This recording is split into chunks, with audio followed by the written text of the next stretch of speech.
Assalamualaikum warahmatullahi wabarakatuh. Alhamdulillah rabbil alamin. Wabihi nasta'inu ala umurid dunya waddin. Wassalatu wassalamu ala asrafil anbiya wal mursalin Sayyidina Muhammadin sallallahu alaihi wasallam. Pertama-tama marilah kita panjatkan puja dan puji syukur kita atas kehadiran Allah yang Maha Kuasa. Kedua kalinya salawat dan salam semoga tetap tercurah limpahkan kepada junjungan kita Nabi besar Muhammad sallallahu alaihi wasallam. Sebelumnya kami ucapkan terima kasih kepada dosen pengampu kami yaitu UIK Septi. Dan sebelumnya perkenalkan kami dari anggota kelompok 1 yang beranggotakan saya sendiri Muhammad Rusdi dan Beli Wirawijaya dan Khairul Agung Bayu. Di sini kami akan mempresentasikan hasil diskusi kami yang berjudul investasi. Baiklah, pengertian investasi. Investasi dapat didefinisikan sebagai penempatan dana pada satu atau lebih besar atau sarana lainnya yang akan dipegang untuk selama beberapa. Yang selanjutnya, alternatif investasi. Ada banyak pilihan atau tempat yang dapat investor gunakan dalam berinvestasi dengan harapan mendapatkan keuntungan untuk periode yang akan datang.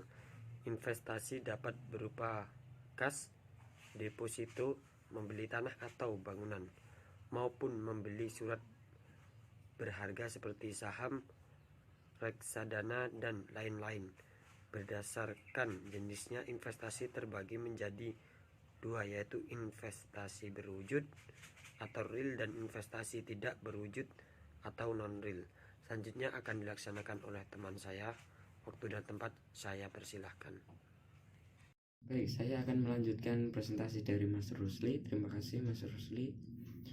Selanjutnya ada investasi real. Adapun macam-macam investasi real. Yang pertama, barang-barang berharga, perhiasan ataupun sebagainya.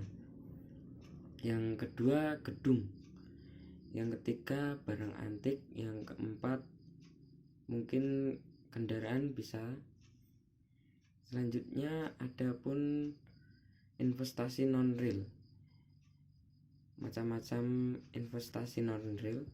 Yang pertama deposito, yang kedua investasi, yang ketiga obligasi, yang keempat valuta asing, yang kelima saham.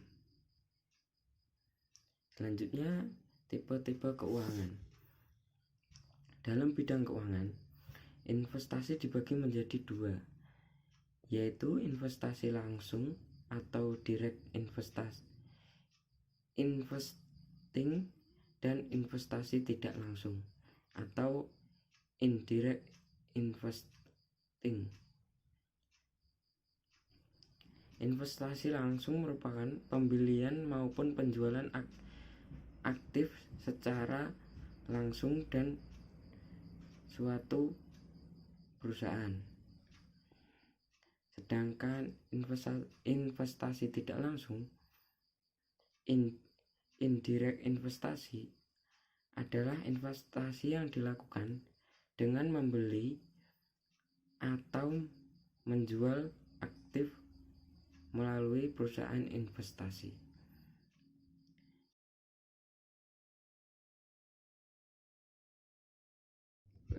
Yang selanjutnya ada risiko investasi.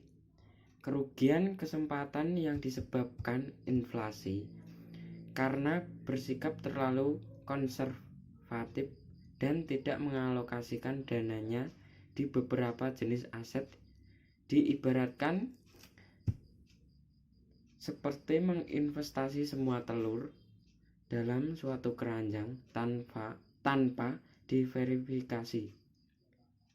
Dalam berinvestasi di pasar uang atau pasar modal, investor harus benar-benar memperhatikan dan memperhitungkan risiko-risikonya. Mungkin sekian dari saya, akan dilanjutkan oleh Mas Bayu. Monggo Mas Bayu. Terima kasih Mas Beli.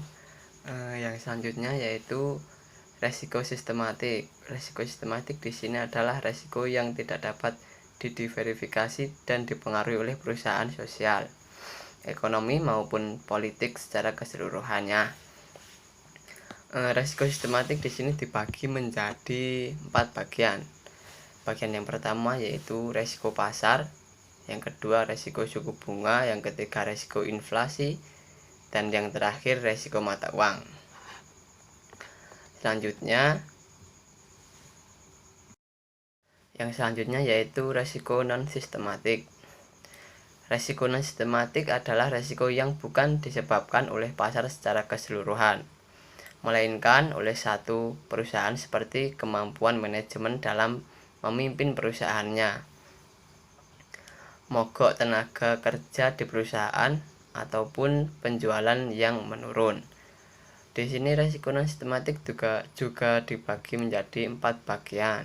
Bagian yang pertama yaitu resiko bisnis, yang kedua yaitu resiko keuangan, yang ketiga resiko citra janji, dan yang terakhir resiko likuiditas. Selanjutnya yaitu arti dari pasar modal. Dalam undang-undang dijelaskan pasar modal nomor 8 tahun 1995 dijelaskan lebih spesifik sebagai kegiatan yang bersangkutan dengan penawaran umum ataupun perdagangan efek.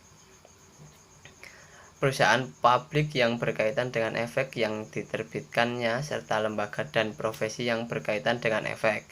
Pasar modal memberikan peran besar bagi perekonomian suatu negara.